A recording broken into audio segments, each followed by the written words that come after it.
Coming up next on the Jeff Crilley Show, all of us would like to stand out in a crowd. We'll be talking to a leading national expert next.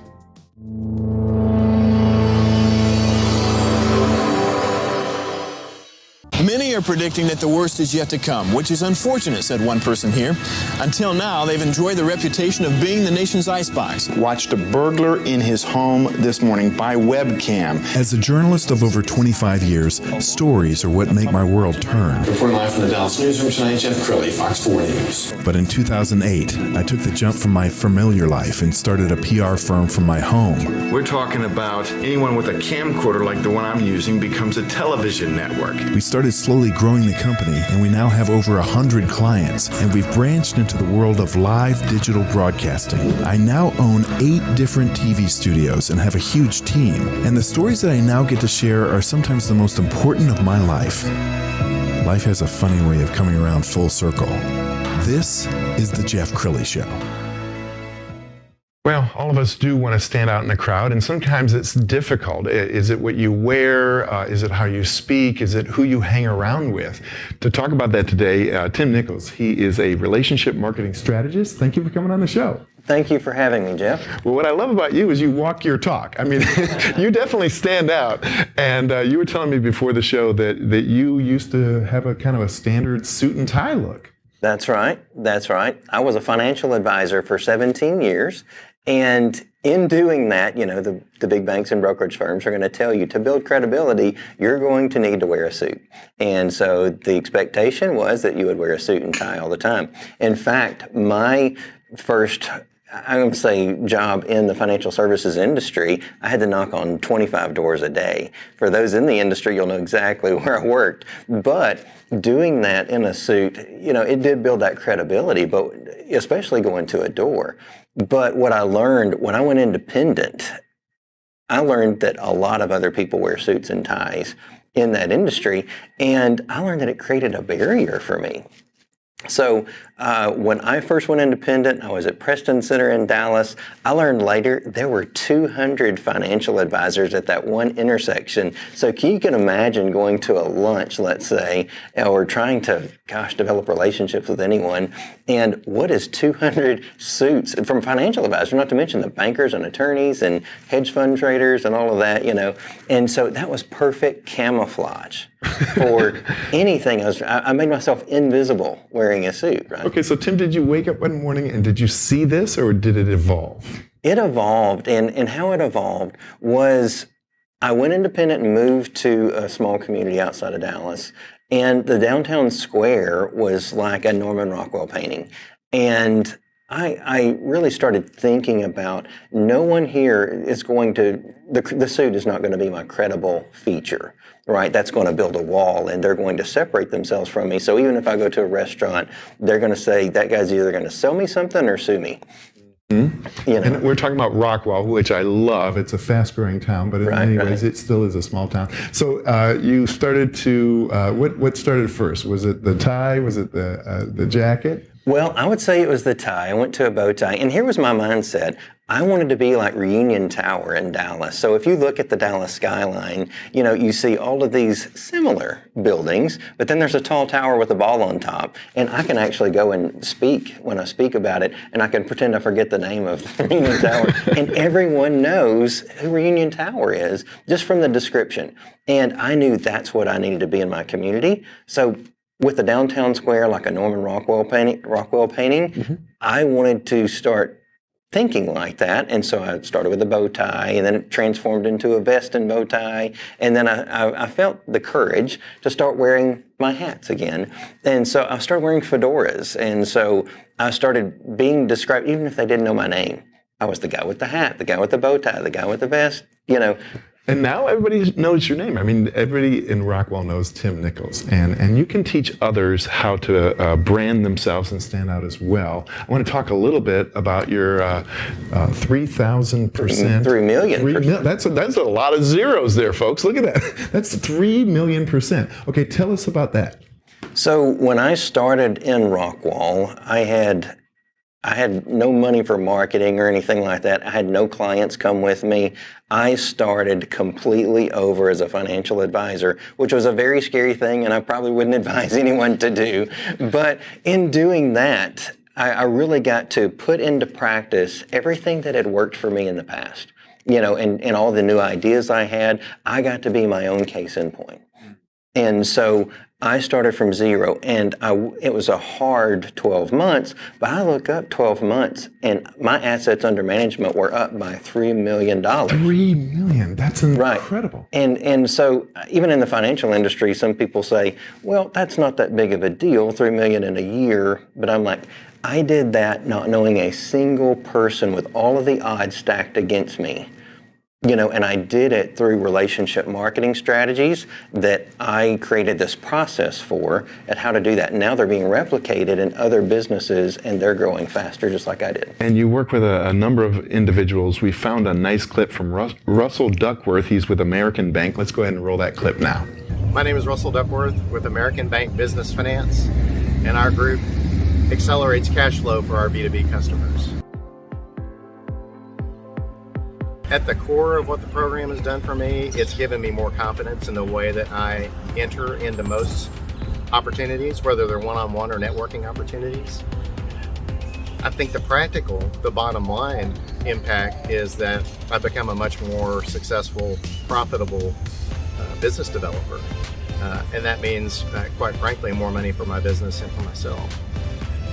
There are a lot of ways that we assume that our networks work in terms of developing business or resulting in a higher sales revenue. But I've actually been able to model and document the relationship connections that I've made intentionally through this program and follow those lines to multi-million-dollar deals. And that's a real benefit for what we do in the program. I think right after I got involved in 3 million percent, I was in a volunteer situation, met another person there from another bank who was in a volunteer capacity there, got into a conversation very much like that. A couple of days later, she called me and she said, hey, I was thinking about that conversation that we had, and I've got a customer that I need to refer to you because he's outgrown what we're able to do for him, but I know that you can help. And that was a $2 million deal. If I hadn't put myself in a position to want to be engaged in my community through a volunteer opportunity, and on the other side of that, if she hadn't done the same thing, I'm in 3 million percent, she's not. There's a commonality, I think, in the consciousness and in the hearts of most people that says, hey, I just can't isolate here in my office and expect good things to happen to me. I need to get out and engage. But I recognize that as establishing community as a part of the framework that we talk about, and in order to do that, you have to get out and do the community part. You have to volunteer. And so in that one instance, if I hadn't gone to that volunteer event that day, that deal, I can guarantee you, would not have. Goals are to develop your brand. You're more likely to engage with the members of that group in a way that helps you understand who you are and what it is that people find engaging about you beyond the name of the organization that you wear on your shirt. I can't say enough about how it's really an order of magnitude kind of increase from the traditional networking framework that most organizations engage in, whether it's a round robin and my 30 seconds where I get to talk about what I'm doing for business, or even a speed dating process where it's kind of like, well, I've got 60 seconds to tell you what I'm looking for in a networking partner, and then you do the same thing. I mean, that's great. That's very good informational exchange, but it doesn't deepen relationships like spending dedicated time digging in and getting deep with each other.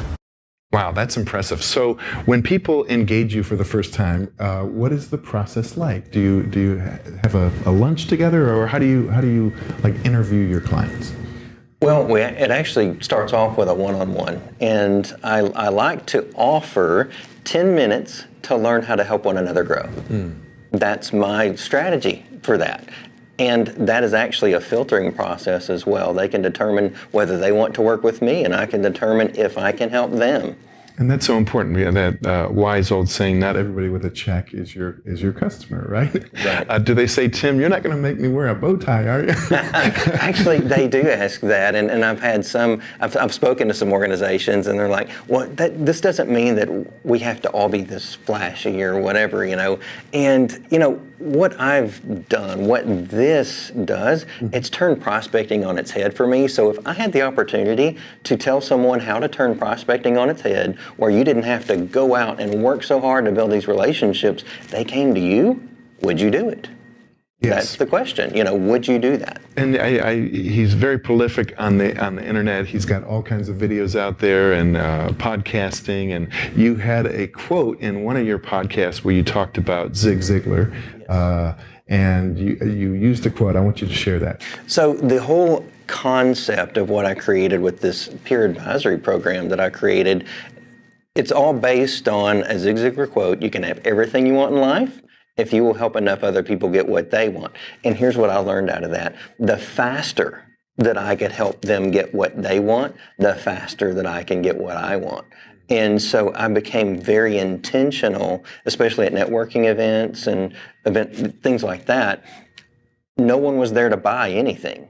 Everyone was there to sell something. And I thought the faster I can help them sell whatever they're selling, they either become a client of mine or they become a referral generator of mine. Brilliant.